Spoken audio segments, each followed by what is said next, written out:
I have some wild conversations, that's for sure. Wild conversations. Just picked up somebody, the guy's from Dominican Republic, and his wife was at the furniture market, got up early before he did, and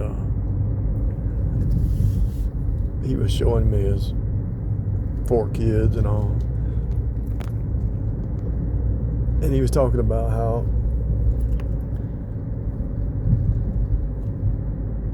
he said, you need to find you a Spanish girl. He said, the American women are dry, like a desert. And I told him, I said, what happened in America is, I don't know if it was the TV or what, but everybody kind of is more independent in America. Whereas the Spanish culture, everybody's just together, right? But what you find out in a lot of the Spanish culture, you see a lot of drinking and fighting and shooting and killing, and you see a lot of human trafficking, more than you do here. It's here too, but you see a lot of craziness in every culture. Every culture is kind of crazy.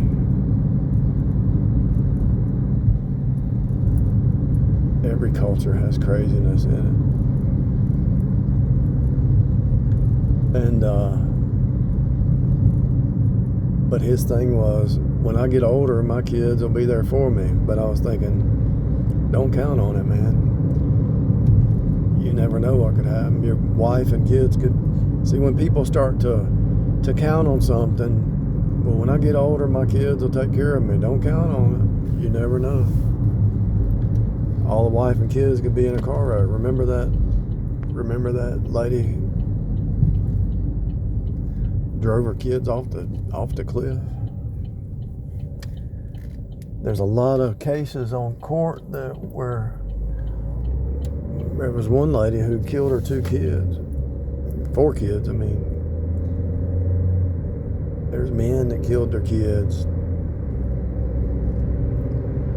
This worrying about the future and trying to plan your future for somebody's going to take care of you. That kind of mindset is not a good mindset. You would hope so, but you never know.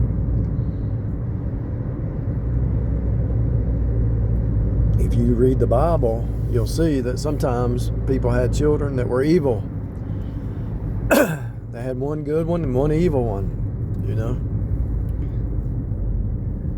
But the whole purpose for being here is to seek God. You see what happened to Solomon? Solomon had 1,000 concubines and he went into idolatry. Truth. Seeking the truth. Finding the truth. That's what it's about.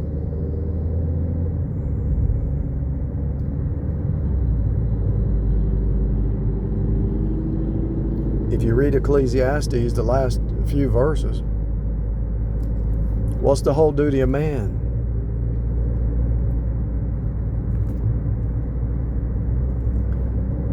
In a nutshell, is to seek God. Do His commandments. What are His commandments? To believe on His Son whom He sent. And the royal law. And if somebody's in your house causing stress, causing turmoil, they got to go because they're taking away your peace.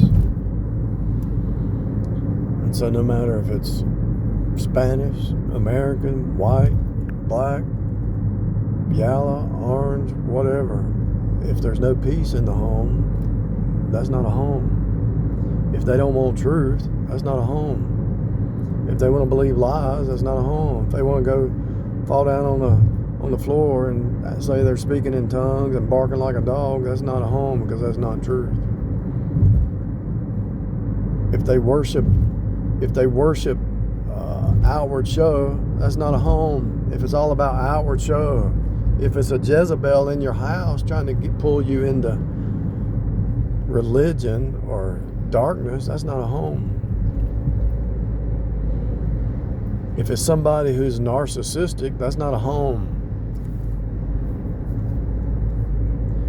You could be married to I see this a lot. You could be married to a narcissist, and then the man and woman split up. The kids were raised by the narcissistic woman, and they end up being messed up in their mind. They end up being narcissistic because they were raised by a narcissist. My point is, most people, their motive in life is just in the natural. And if it's in the natural only, it's outward show. It's pleasers of men instead of pleasers of God. It's outward show. It's worrying about, will God use my children to take care of me? You know, it's all about. I mean, really, they're worried about this place. What happens when there's a war? What happens when there's a nuclear bomb or a Holocaust then what? The purpose, the true purpose of the church, and I'm not talking about a building, but the true purpose of the born again saints is to make up the difference. The church is your family. Apostle Paul hung out with the believers. They helped each other.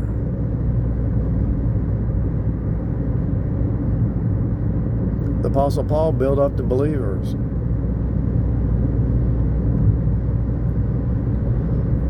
Let's say you had a big family and half the people in the family were lost. They're like an enemy in your own household. If your house, let's say you saved and everybody around you, the wife, the kids, the aunts, the uncle, nobody's saved, everybody's lost. What kind of peace is that? What kind of life is that? Yeah, you got people around you, but they believe in the devil. They're part of the hive. I'd rather be in a little room by myself with God and peace, and instead of bound a bunch of unsaved, hell-bound sinners who drink and smoke and lie and cheat and cause drama and chaos. Who wants to be around that? Ridiculous. Insanity. So his view, I understand his view, and I understand that point of view, but there's more to life than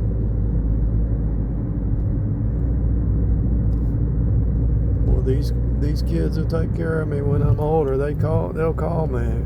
Don't count on it all. You never know. You never know what the future. Are children a blessing? Yes. Do you worship a human or do you worship God?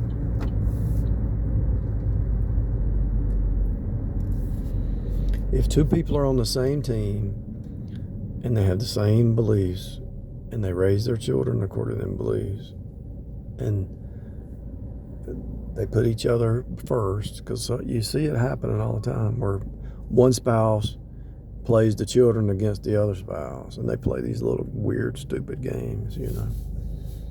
It's happening all the time. Why do you think Dr. Phil even exists? Because 90% of the families are dysfunctional.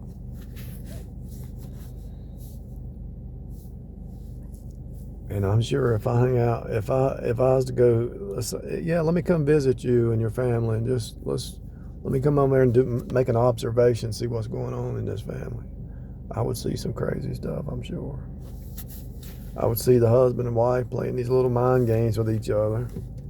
It's the way it usually works. Because they're not sitting there. They're not growing spiritually. They're just focused on this place. And if you're not doing any inner work, be transformed by the renewing of your mind. Set your affections above, not below. So if they're not doing the inner work, they're going to be fighting and arguing with each other. It's not a maybe, it's an absolute.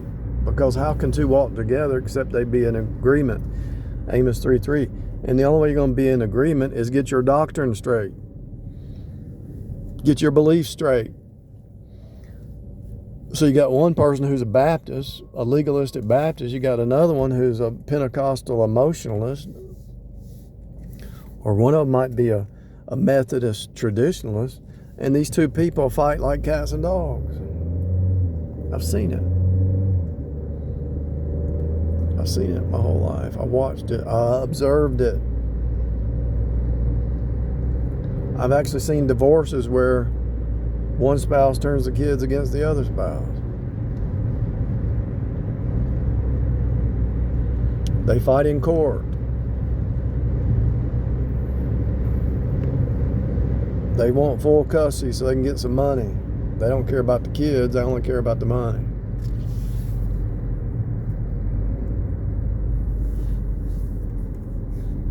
Why? I mean, I asked these questions a long time. I already got my answer, but you ought to be asking why.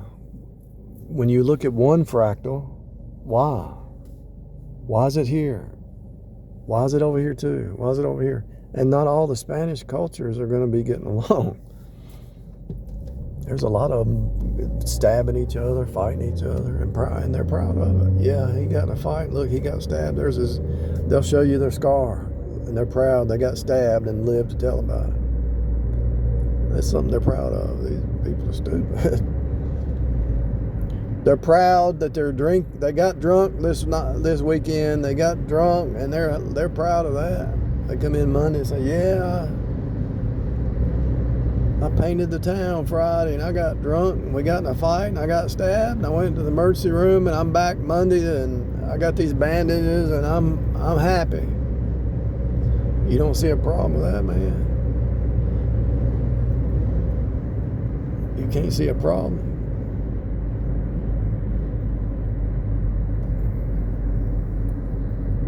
To each is his own. Do what God has called you to do. I wanted to know the truth.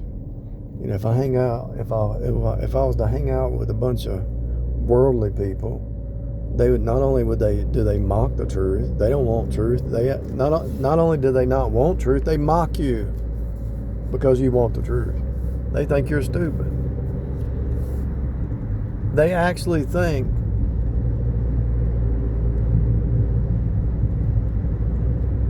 life is about win-lose instead of win-win.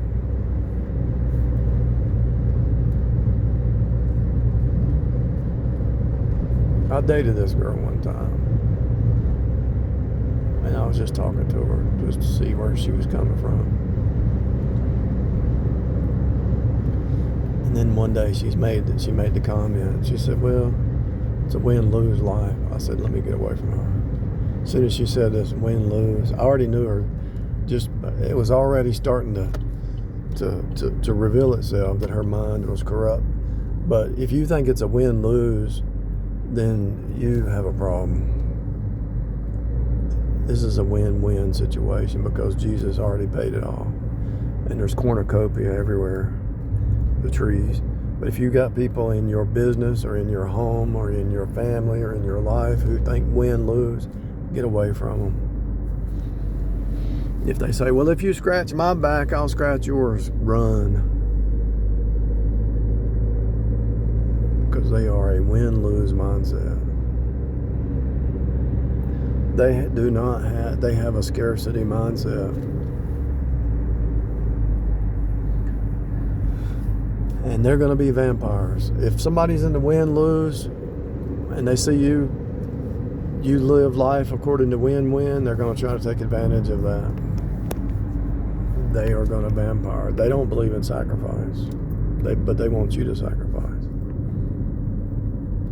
And it's so true. I don't even hang out with these kind of people anymore. But I remember when I was younger, I was thinking, it's something so simple like, can I bum a cigarette?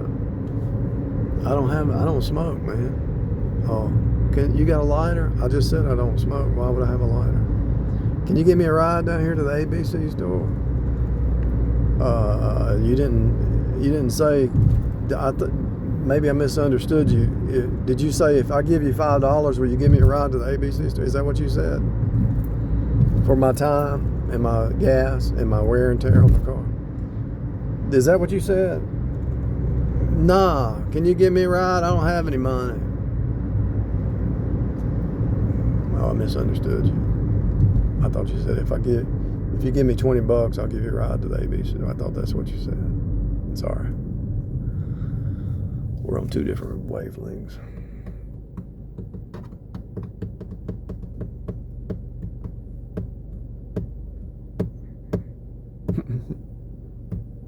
Somebody sent me a text last week.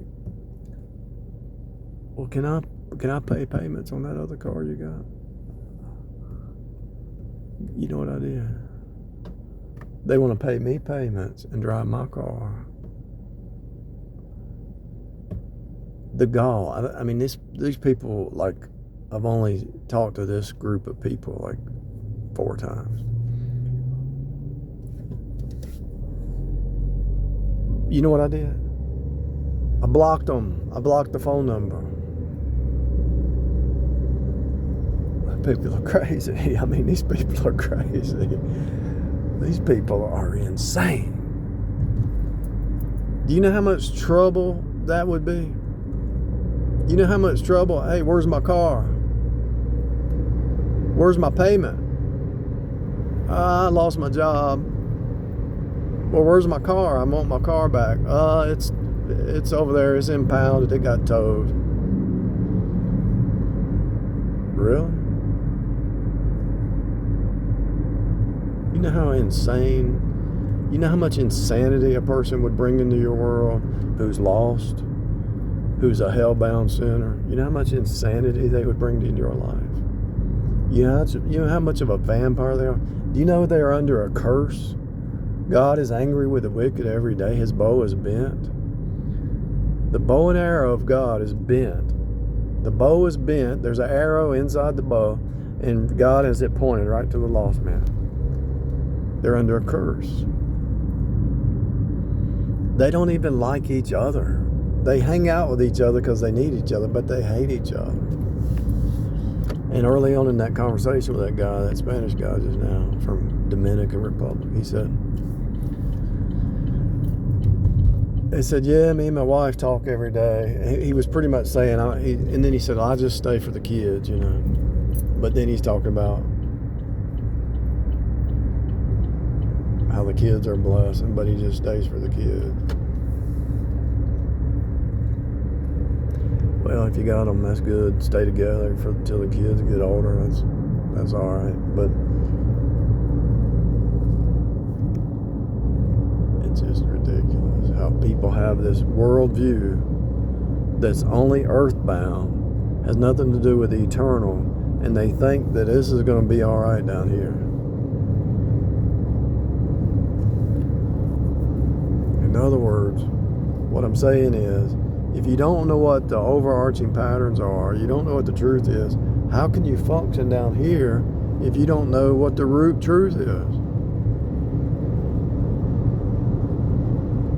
How can you function if you don't know what reality is? You know? Just ain't adding up, people. It goes back to people are just lovers of pleasure, and they don't want truth, they want fun. They want to feel good. And because they're stuck in the feel-good mindset, when the truth does hit them, and God tries to change them and convict them and get them to be introspective and admit their sin, they don't want to change. It's like earlier today, that lady who I took to church, she's a master manipulator, and she thinks that's normal. She thinks she's okay. But everything about her is a master manipulator.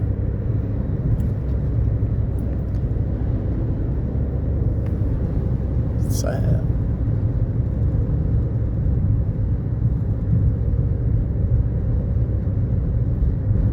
can spot them a mile away. Because I was raised around them. Master manipulators. And once the facade starts to break, let's say you married one or you're dating one or whatever, and then the facade starts to crack,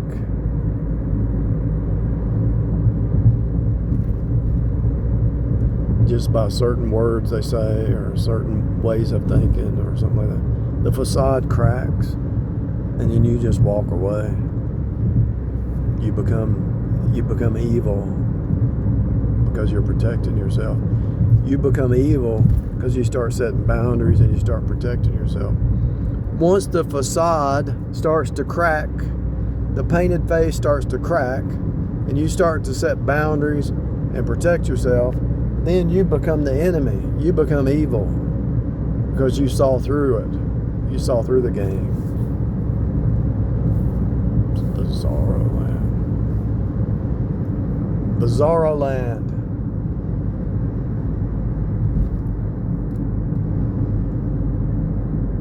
Reverse psyop. Projection. It's a reverse psyop projection. Because when you really step on the scene and you speak truth, who's in darkness, who believes lies, but because everybody around them enables them, and you speak truth, contrary to that enabling, that the lies that have been enabled in their mind, they're going to hate you. They're going to hate you because you're breaking down their worldview. When you destroy somebody's worldview, they have to hate you. Look at this guy. He's going the wrong way. Now look at this. He's actually going the wrong way on the road. And he don't care.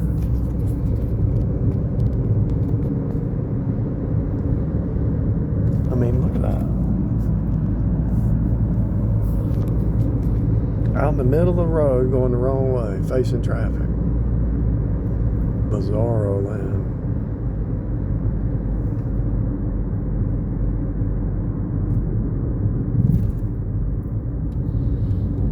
When you tell somebody that sugar is a poison, it's more addictive than cocaine, cut it out. And they think you're joking.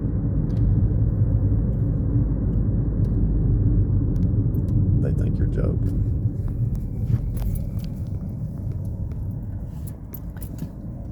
You're destroying their worldview and they don't want to hear it.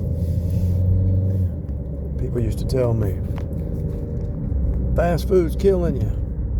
I didn't want to hear it because they were telling me the truth. And I didn't want to do the research. I didn't want to do the work. I didn't want to do the preparing of food at home. I still don't, but I do. But I figured out some fast ways to do stuff.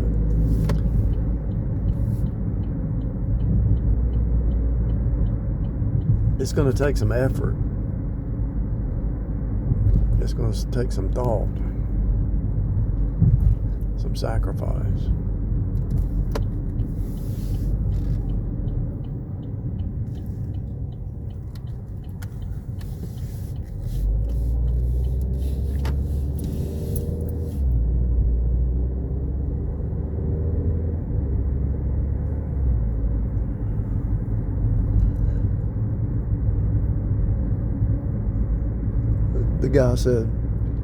The guy said, you know,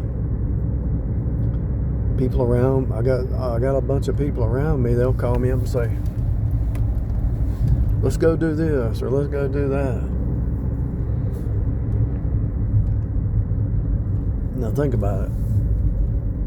He's running his own business. He's got 4 kids. People call him up and say, let's go do this.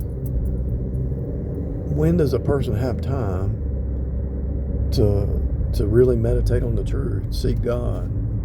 I just don't. I can't grasp the concept. I don't understand TV. people have the TV on. I don't understand that. How can you even have peace with the TV on? Makes 0 sense. I will never understand the TV.